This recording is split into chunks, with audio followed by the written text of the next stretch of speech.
Capítulo 10. O comandante Murilo virou-se para o sequestrador e disse apenas: "Eu não acredito. A gente talvez não consiga pousar nem aqui em Goiânia. O combustível vai acabar a qualquer momento. Eu não quero saber." O homem armado não se importou. "Vamos para São Paulo." Murilo concluiu que o sujeito iria matá-lo com um tiro, tal como fizera com Vangelis. Percebeu que, para ele, não tinha a menor importância matar ou morrer. Se não tomasse uma atitude radical e imediata, podia pôr de lado qualquer esperança de salvar seus passageiros. Indagava-se sobre o melhor procedimento, quando as luzes das bombas de combustível começaram a piscar. Ora acendia uma, ora apagava a outra, indicando que a pressão do combustível tornara-se insuficiente para manter as turbinas funcionando. Os 4 tanques do VASP 375 estavam quase secos. Murilo não pôde se dar ao luxo de refletir sobre os prós e contras da primeira ideia que lhe veio à mente: derrubar o sequestrador, quem sabe fazer com que sua cabeça batesse em algum lugar, pondo-o a nocaute. Pediu a Vangelis, estivesse onde estivesse, que intercedesse por ele, por sua tripulação e seus passageiros. Precisava de toda a ajuda dos céus, da sorte e do amigo morto. Pois decidira virar o Boeing de cabeça para baixo, executar o que em aviação se chama de tono. Esperava tirar partido do efeito surpresa e pousar em Goiânia enquanto o sequestrador se achasse fora de combate. Mesmo que os motores se apagassem durante a manobra, por falta de combustível, tinha condições de ir até a pista em voo planado, uma vez que se encontrava alto, a 10.000 pés. Como não tinha como alertar os tripulantes e passageiros, Murilo acendeu e apagou repetidamente os avisos de apertar os cintos, para não pegar ninguém totalmente desprevenido, quem sabe de pé no corredor. Embora tono fosse um procedimento usual num avião militar de treinamento ou de caça, ninguém jamais ousara executá-lo num Boeing 737, estando totalmente fora de suas especificações. Consistia em fazer um giro completo com a aeronave, em torno de seu próprio eixo. Como o pistoleiro se mantinha de pé, portanto sem cinto de segurança, não tinha como não cair. E, quem sabe, perderia o revólver, oportunidade que Murilo aproveitaria para tentar pousar no aeroporto Santa Genoveva, em Goiânia, cuja pista via à sua frente, um pouco à esquerda, na posição correspondente às 11 horas no mostrador de um relógio imaginário. Murilo já executara incontáveis toneaus em sua época de aviador militar, pilotando aviões de treinamento T-21 e T-6. Não perdeu nem mais um segundo. Com a mão direita, fazendo uso do seletor automático de potência, aumentou a velocidade do Boeing. Levou o manche à frente, torcendo-o para a esquerda, fazendo o 737 inclinar-se sobre a asa desse lado. Ao mesmo tempo, chutou o pedal direito, do leme de direção, para segurar o nariz na linha do horizonte e não entrar em mergulho. O chão surgiu na janela da esquerda. O céu apareceu na da direita, por trás do cadáver do copiloto. Prosseguindo no giro do avião, Murilo empurrou o manche para manter o nariz alto, uma vez que, no momento em que virou de cabeça para baixo, a função do leme profundor se invertera. A cidade de Goiânia surgira na parte superior do para-brisa. O giro foi mantido até que o VASP voltou à posição inicial, aparentemente intacto. Para a desolação do comandante, o sequestrador continuava de pé, grudado na porta, a mão esquerda agarrada na cortina do cockpit, a direita empunhando o revólver, como um demônio indestrutível. Murilo não parou para pensar, nem para destilar sua raiva. Viu que a velocidade caíra muito, por causa do tono, e que o motor esquerdo parara, por falta de combustível. Decidiu executar um parafuso. Se o tono é uma manobra violenta, o parafuso é devastador. O avião perde a sustentação e cai de bico, girando as asas como um peão, daí o nome. Para comandar seu parafuso, Murilo inclinou a asa esquerda e deu um coice no pedal do mesmo lado. O Boeing desequilibrou-se, totalmente descompensado. A asa esquerda entrou em stall, perdeu a sustentação, vale dizer, deixou de ser asa. O 737 dobrou-se sobre seu lado esquerdo. Estremeceu, como que surpreso com a audácia do piloto. À semelhança de uma perdiz alvejada em pleno voo, o VASP-375 mergulhou sobre a cidade de Goiânia, as asas em rodopio. Tum, tum, tum. A cada giro Murilo temia que as asas se soltassem. Na cabine de passageiros, em meio à gritaria que se seguiu, cada um teve um pensamento e uma reação. Mas todos tiveram certeza de que viviam seus últimos minutos. O bancário Humberto Peçanha pensou na mulher, e nos dois filhos, Humberto Júnior e Herbert. Corina Braga não entendeu nada do que estava acontecendo. Não viu o avião virar de cabeça para baixo, nem rodopiar. Sentiu-se colada à poltrona. Assis Costa Couto julgou que o avião ia se partir. Tentou levar a mão até o encosto da cadeira da frente, mas não conseguiu. Só lhe restou aceitar a triste realidade de que ia morrer. Percebendo que sua vida terminava naquele instante, Klaus apertou a mão de Renate. Começou a rezar. Pensou nos 3 filhos, que iriam ficar sozinhos. Na cauda, o piloto Gilberto Renhe só sentia o avião tremer, tremer, tremer. Trepidava tanto que caiu uma PSU, Passenger Service Unit, unidade com máscaras de oxigênio, luzes individuais e seletor de ar-condicionado que existe em cada fila de poltronas, sobre alguns passageiros à sua frente. Desabou um painel inteiro. Bem, agora acabou. Renhe mais uma vez se preparou para morrer, pesadelo que, para ele, vinha se tornando uma constante naquele dia. Durante o tono, Takayoshi Shiba não sentiu muito medo. Imaginou que o piloto tinha total controle da aeronave e estava apenas querendo atemorizar o sequestrador. Mas veio o parafuso, diversas sirenes de alarme soaram simultaneamente no cockpit, o Boeing vibrou como uma betoneira e Shiba achou que a estrutura da aeronave se rachara ao meio. Pensou na família e preparou-se para a morte. Com dificuldade, pois sua cabeça parecia pesar 50 quilos, olhou para Komatsu, à sua direita. O outro também o olhava. Os 2 japoneses não disseram uma só palavra, mas seus olhos trocaram comovidos a deuses. Shiba pensou na hipótese de o sequestrador ter matado o piloto, assim como fizera com o da direita. O que deveria fazer? Indagou-se angustiado. Seu assento era o mais próximo do cockpit. Portanto, sua responsabilidade era maior do que a das outras pessoas. Sim, se o piloto estivesse morto, ele, Shiba, deveria assumir os controles, embora não fizesse a menor ideia de como se pilotava um avião. Sem contar que, antes, teria de lutar com um homem armado.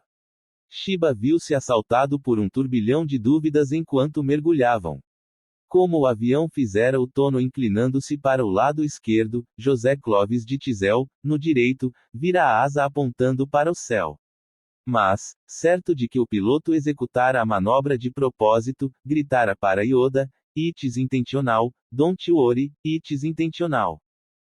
Mas quando, no final do tono, a terra surgiu do seu lado e, logo depois, durante o parafuso, a fortíssima vibração tomou conta da aeronave, de Tizel concluiu que ia morrer. É o fim, pensou, não há estrutura no mundo que suporte isso. Parece um britador de minério de ferro.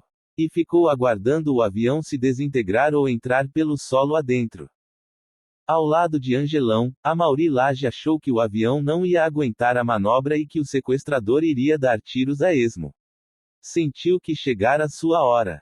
Pensou na mulher, Maria Margarida, e nos filhos, Leonardo e Patrícia. A vida, que de repente lhe pareceu muito curta, passou-lhe inteiramente pela cabeça. Manoel Raimundo sentiu o avião caindo. Pronto, ele matou o comandante e o avião vai se espatifar no chão. Virou-se para a janela, à esquerda. Olhou para cima e viu a terra. Olhou para baixo e viu o céu.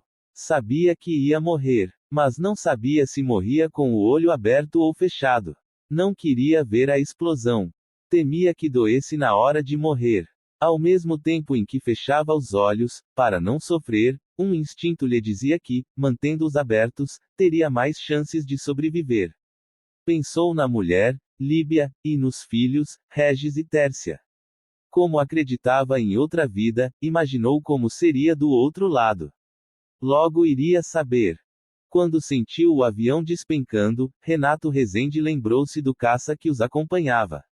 Imaginou que o sequestrador se apavorara, ao ver o jato da FAB, e matara o piloto. E que agora o Boeing estivesse à deriva, caindo. Pediu a Deus para que não caíssem em cima de ninguém. Pensou na família. Foram os piores momentos da vida de Cláudio Diniz. Teve certeza de que o avião iria se espatifar no solo. Viu as profundezas da terra.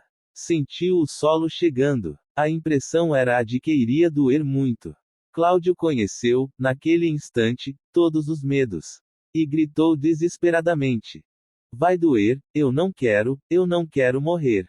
Chegou a sentir a sensação física da dor. Lembrou-se de cada fase de sua vida. Desde o início. Desde a mais remota infância, em Corinto. Viu a cerimônia do seu casamento, o nascimento dos filhos. Lembrou-se de uns cheques pré-datados, que levava no bolso, pertencentes a uma firma que constituíra meses antes. Meus cheques vão se queimar, gemeu. Lembrou-se de um velocípede, um lindo Velotrol, que ganhara de presente quando era menino.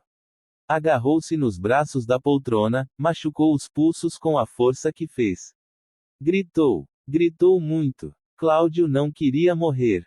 Alfredo Queiroz julgou que o combustível se esgotara e que tudo iria se acabar nos próximos segundos. Lamentou não haver corpo para ser enterrado. Sentiu uma enorme saudade das filhas, Laura, de 4 anos, e Lorena, de apenas 1. 4 filas à frente, Angelão sentiu um forte aperto no pulso. Minha filha, é o fim, é o fim, é o fim, gemia Laje. A comissária, que também não tinha dúvidas de que estavam caindo, crispou as mãos contra os braços da poltrona. Entregou sua alma ao Criador. Laje apertava-lhe mais e mais o pulso. É o fim, é o fim, é o fim, repetia-se agoniado. Ela resignou-se com a morte, mas lamentou que não fosse sobrar nada, nem para catar com uma pazinha. Aterrorizado, Cajo Pieper não sabia se o Boeing ficara sem combustível ou se o piloto fora atingido e se encontrava ferido ou morto.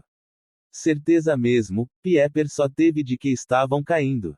Contraiu-se todo e esperou o impacto com o chão. Só quando viu a terra sobre sua cabeça, Maria Alice S.Z. Pigel se deu conta de que o avião voava de cabeça para baixo. Teve a impressão de que as asas batiam, como as de um pássaro. O barulho das turbinas pareceu-lhe ensurdecedor. Pôs as mãos sobre a cabeça, inclinou-se para a frente, na posição de pouso de emergência. Mas preparou-se para morrer. Ao contrário da maioria, não gritou. Assim que os avisos dos cintos de segurança piscaram, antes das manobras acrobáticas, o chefe de equipe Pinho levantara-se de sua poltrona, na última fila, e fora sentar-se num dos tamboretes retráteis junto à porta de saída traseira esquerda, onde já estava o comissário Valente. Quando sentiu que o avião girava, aparentemente desgovernado, Pinho gritou para Valente: segura, aperta o cinto. Aperta o cinto que vai acontecer alguma coisa.